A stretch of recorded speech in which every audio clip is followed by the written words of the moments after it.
Let's go further. We are on the, where are we? We are, excuse me. We are 26A1. Yes, 26A1. Interesting discussion, which we'll hopefully get time to unpack a little bit.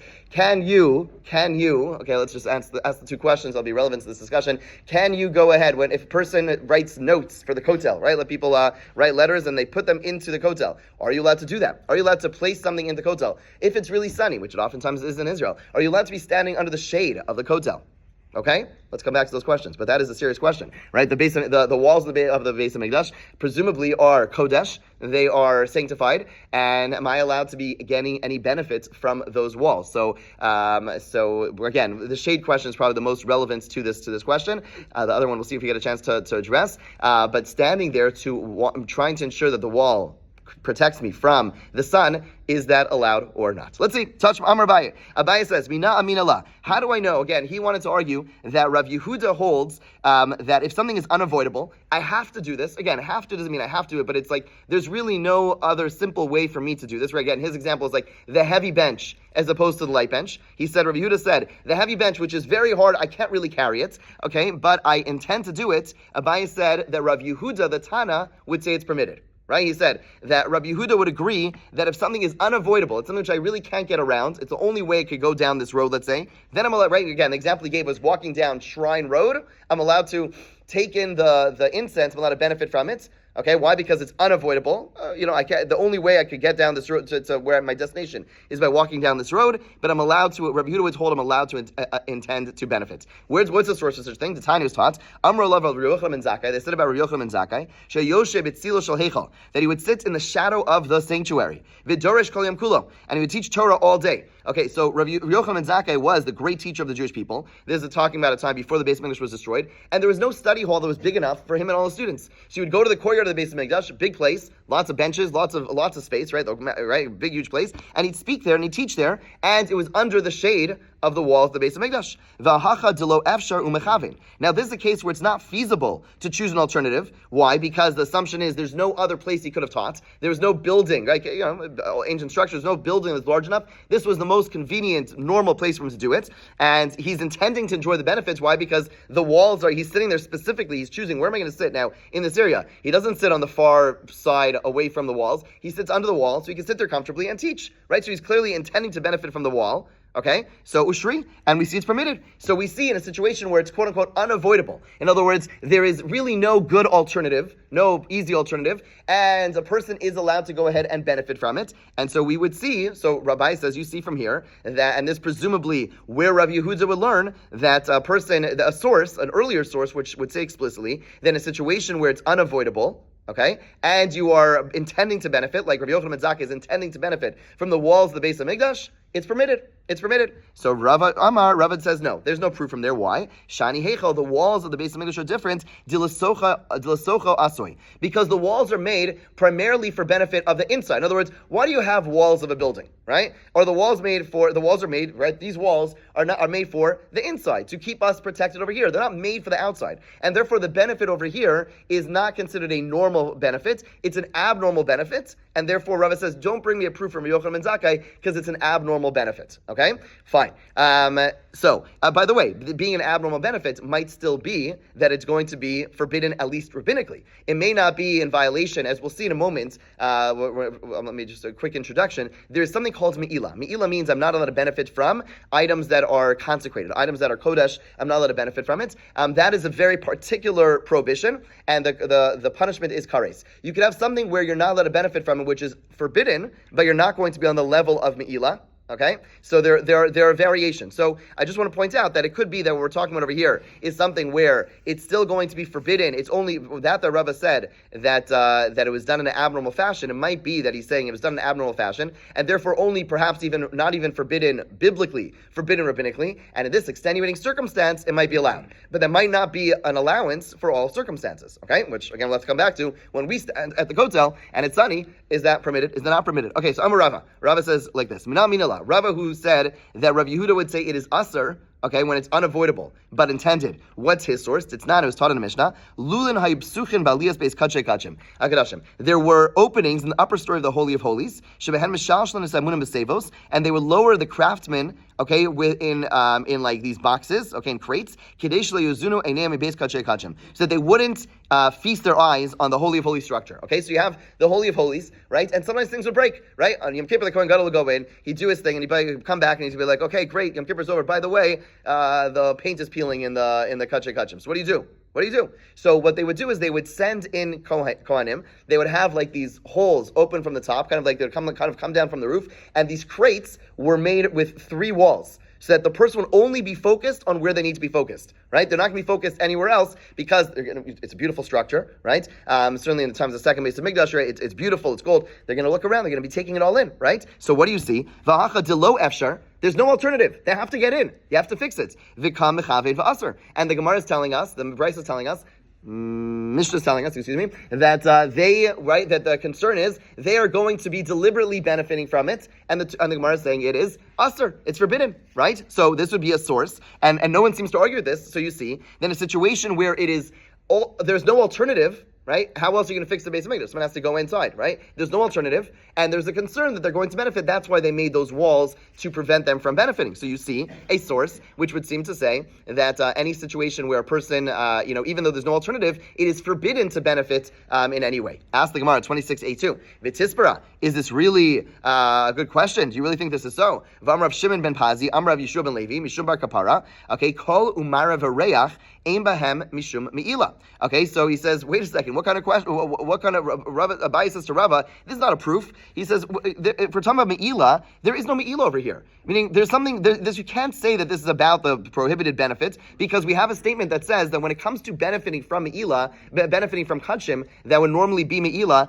it does not include anything which includes sound, sight, or smell. Those things are all seen as intangible, and therefore me'ila is if there is a spoon that belongs to the base of Mikdash, and I go ahead and I use that spoon to scoop my coffee, then I am over a me'ila because I used it for a physical purpose. But smelling something, there's no me'ila over there, or seeing something, there's no me'ila there, right? And therefore, or hearing something, there's no me'ila there. So obviously, he's saying, this whole question is off base because really there's really the prohibition of benefiting doesn't apply here. Elamala asu base kachay kachim. He says this is just an exceptional case. You can't bring me a proof from this. There is something unique about the Holy of Holies, which we are normally so stringent about. In other words, really, technically, we could just send a regular worker in. They could just walk in and do their thing because it's needed. And yes, they may benefit, and that's okay. Because normally, if there's no alternative, you are allowed to go in and you're allowed to benefit from it. However, because it's the Holy of Holies, the rabbis upped, their game, and they said, okay, over here we're going to be very strict. Right? And what's the proof of that? Because he says, look at the statement from Bar Kapara who said, there is no me'ila, there's no normal prohibition of benefits when it comes to sight. And there's a sight type of case, and therefore he says this case obviously by definition is exceptional. Yeah? Still with me? Yeah? Ika da Amri, there are those who say a different version of what Rava said. Amar Rava. Rava said, Mina aminala. How do I know that Rav Yehuda forbids unavoidable but intended? Ditanya Amrav Shimon Pazi Amrav Yeshua ben Levi Mishum bar Kapara. He actually learns it from the statement of Bar Kapara. Why? He said, Kol amara v'reach ein bahem mishum me'ila. That again, sound, appearance, aroma, there is no me'ila. However, he makes the following inference. Me'ila hu deleka, there is no me'ila ha'isura ika. But there is a prohibition. Okay, so in this version, Rav is actually learning from this statement of Bar Kapara who said that when it comes to sight, vision, smell, there is no me'ila. He's saying, okay, there's no me'ila, but you see, what do you see? But the implication is that there still is a prohibition, right? So the point is that this would seemingly be a proof to the fact that a person that you're in a situation where it's unavoidable, and yet you are not allowed to benefit from it, which is exactly Rava's position, who says that in a situation where it's unavoidable, you are still not allowed to benefit from it. Now, the question is, what was the context of Bar Kapara's statement, right? And that's what we have to clarify. He says, "My lav la'osan ha'omdim bifnim." So Rava's proof concludes by saying we must be talking about the people who are standing inside and they are doing the avoda. So, for example, the Kohanim who are bringing the ketores do they have an alternative? No, they have to bring the ketores, right? And we're saying that there is still a prohibition against smelling it, right? So it's efshar, it's impossible, there's no alternative. It's like the case of just having a shrine street. They have to be walking down this road, right? And the Gemara is saying that it is forbidden. It's forbidden. Granted, there's no me'ila, but it's forbidden for them to smell it, right? So it'd be forbidden for Jesse when he brings the ketores. It'd be forbidden for him to go ahead and smell it, or that Max would be singing in the base of Mikdash. Ready? Okay, we don't pick on you enough. What's it called? So. So if he's singing the Beis Hamikdash and listening to, right, so he has no alternative. He's stuck. He's one of the choir guys, right? So he's going to be singing, and low F, so there's no alternative. It's like there's only shrine streets. The Gemara is saying if he has intention, it's usher, it's forbidden. You would have to be sitting there. It's quite hard, Abby, to think about this. You'd have to be sitting there and working really hard to not be enjoying the singing. Right? You're sitting in a choir, it's beautiful, you can't enjoy it, right? And somebody bring the Torah, it smells amazing. You have to really try not to be, you have to really intend, just focus on what you're doing and really not intend to have any benefits. So the Asr, and it's forbidden. So this is Rava's proof. Rava's proof is that you, the Levim, the Kohanim, it's low Efshar. It's like there's just shrine streets, and the Gemara is saying that it is forbidden for you to benefit from it. The Rabbi says no. Lo la'osan amda b'chutz. Who says that Bar Kapara's statement is referring to Max and Jesse? It's actually referring to all of us. It's referring to those of us standing on the outside. Or do we have to be there? No, we do not. Is it cool to be there? Sure it is. But we don't have to be standing outside the Beis Hamikdash in the Azara. It's a nice place to be. It's a beautiful place to daven. But we are in a situation of there is shrine streets and no shrine streets. We don't have to be in the courtyard of the Beis Hamikdash. And therefore it's referring to us who it's efshar. We have an alternative. For us, it's forbidden. But for someone who it's low efshar, we don't necessarily have a proof because maybe Bar Kapara's statement was referring to us and not to the two of them.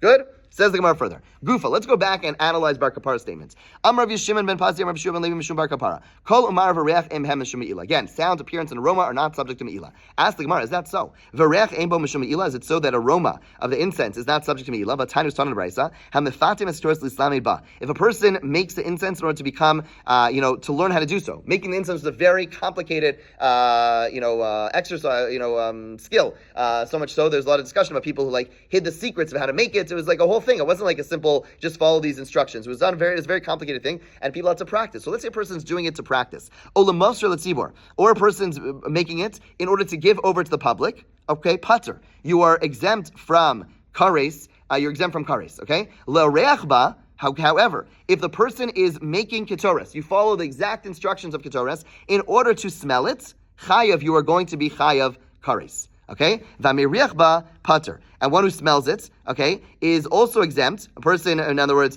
if the person is, if it's being burnt in the Beis Hamikdash, and Yakohen goes ahead and smells it, he is exempt. Okay, he's exempt from kares, ela shemal, but he still has committed me'ila. Okay, so what do we see? We see clearly that the ketores, right? What you see from this whole discussion over here is that there are a bunch of people who are going to be liable for me'ila.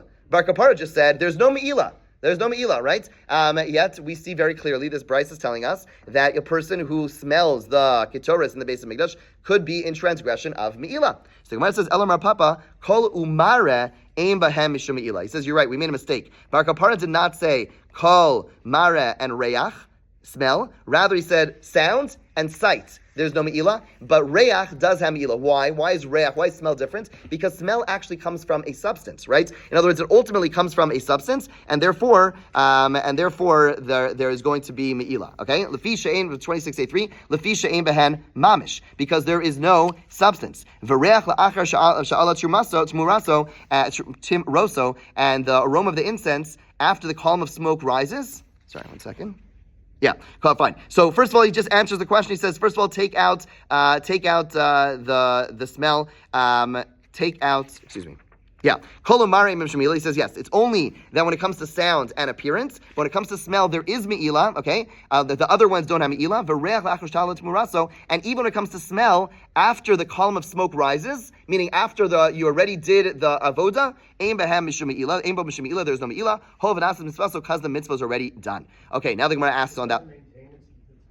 Correct. That's exactly what he's saying. Lememra, ask the Gemara, after something has done its mitzvah, after the mitzvah itself is fulfilled. In other words, again, what we're saying is that the incense, when do you fulfill the mitzvah of incense? When the smoke goes up from the incense. So he's saying, once that happens, then you are not going to be liable for me'ila because the mitzvah was already done. It's only before that, before the mitzvah was done, that's when there's me'ila. Ask the Gemara, is that so? He says, there's the case of truma of the ash. In other words, what that means is that on the temple, on the mizbeach, on the altar, they would shovel up the ashes, and then put them down. Okay, and once you put them down to clean it off, dinasis mitzvah. The mitzvah is done once you put it down. And yet the Torah says that we learned from elsewhere that there still is meila. The pasuk says, "V'samo eitzel mizbeach." You should place the ashes near the mizbeach, and we learn from there shlo yafazer that it shouldn't be scattered. V'samo, and you should place it shlo yahana, teaching us you are not allowed to benefit from it. So you see, you are not allowed to benefit from something even after the mitzvah is done. Again, Trumas Desha means you scoop up the ashes and then you put them down next to the mizbeach, and yet the Torah says you can't benefit from it. It says the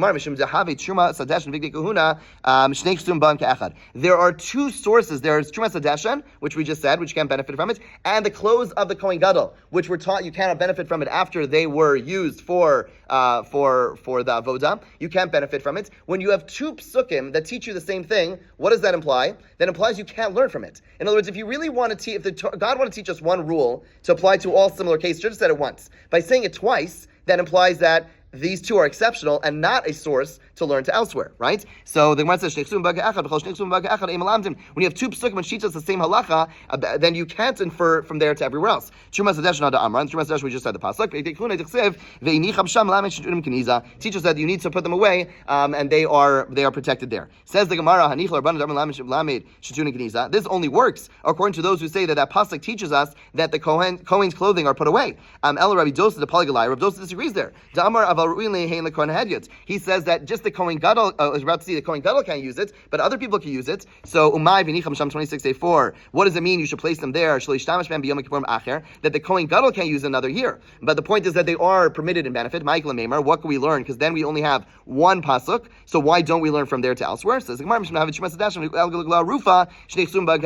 because there still are two psukim. There's a pasuk of Truma Sadeshan, which it says you can't benefit, and there's the pasuk of the decapitated calf. Right, that whole case where the person is murdered, etc., and sorry. Two Shabbos to go, exactly. Okay, says the Gemara, that is good according to those who say we don't learn from such a thing. There's actually an opinion who says that even when there are two psukim, you could still learn from there to elsewhere. Michael, remember what you say? So the Gemara says, there are actually two limitations written in the psukim to teach me not to learn from there to elsewhere. Right? Again, let's just review. The point is that we're trying to say that earlier we said that once the mitzvah is done, then the prohibition against Me'ilah is no longer, right?